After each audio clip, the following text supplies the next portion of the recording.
शायरी तो बस दिल बहलाने के लिए करते हैं। ये शायरी तो बस दिल बहलाने के लिए करते हैं। कागज़ पर लफ्ज़ उतारने से महबूब कहाँ मिलते हैं। सुना है वो बहुत खुश है मुझसे बिछड़कर, सुना है वो बहुत खुश है मुझसे बिछड़कर। अफसोस मैंने उसकी खुशी बिगाड़ रखी थी। हर बार मेरे सामने आती रही हो तुम,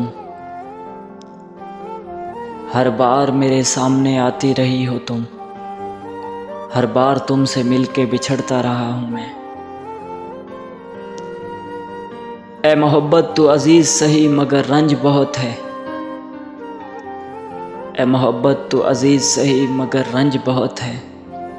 तू मेरे दिन खा गई और दिन भी जवानी के। मुर्शिद एक बार तावीज़ तसल्ली दीजिए ना,